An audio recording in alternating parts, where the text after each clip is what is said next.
السلام عليكم ورحمة الله وبركاته. أصحابتي إذا قارية ميلو البوتشوكتان عيد مبارك، عيد العافية. ما أنت وما أنت اللي بادي عيد ما أنت إنا بحارب، لكن ما أنا بحين إيو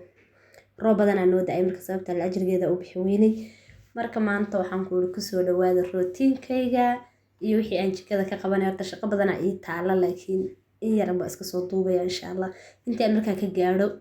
أنت كلنا markale ay insha Allah noqon doontaa. Marka hadda waxaa rabaa horta inaa bal jikada hadda soo galay inaa jikada horta nadiifiyo bal badana ay yaala waa kana halka jikadii iyo weelka maanta inta yaalo saday waaye marka dib looga soo gelin shaqada marka aad ku sugayso aynka kaasa jikada iska soo nadiifiyay agba ka soo dhigay weelka iska soo xalay yaa khatar ba iska soo dhigay weelka doon soo nadiifiyay ma sha Allah marka hada jikada marka iska soo nadiifiyay hadana waxaa rabaa in hadana qadada kariyo oo maxay dhigi jiraan qadada gaarsiyo kan basal ayaan ku haystaa basashana jar rabaa marka basal jaro halka kale waxa ii yaala chickenka waxa ku soo dhaqay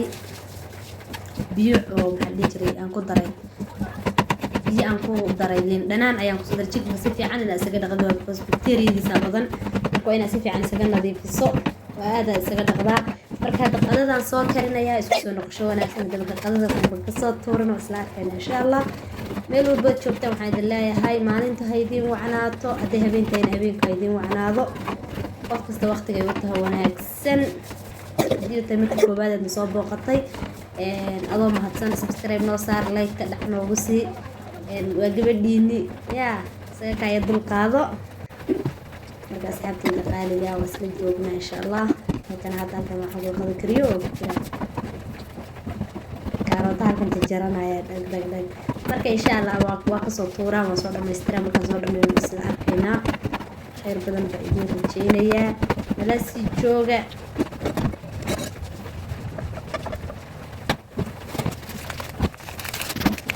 marka hadda baastadii ayaan waa inaan kariyo baastada biyaheeda ii karay baastada biyaheeda waxaan ku tuurayaa halkaas waxaan ku waxa ii shiilmayo maxay dhigtay iskuulada ay ku karsanayaa waa soo boobsiin insha Allah arba ina videoga zaydna oo si dheereeyay marka waxa ku shiilada waa waxaan jeclahay in xoog iyo shiilan horta marka asxaabay waa soo dhameeyay wakaasa waxaan ku baastadayda waa iska soo karsaday yaa halkaas waxaan ku baasha qadada ahayd kaale aragtay fudud baa ka soo tuuray marka khayr badan baa idin rajeynayaa oo caafimaad baa idin rajeynayaa nabad qaab aan isu soo duceyno ducada waa maqbuula qof lagu jiran ilaahay baa og marka qof kasta muraadkiisa oon macsi lahayn midigta Allah ka siiyo asxaabay khayr badan baa idin rajeynayaa channelkaygana ku soo dhawaada channelka walaashin ku soo dhawaada gacmo furanna ku soo dhawaada assalaamu calaykum waraxmatullaahi wabarakaatuh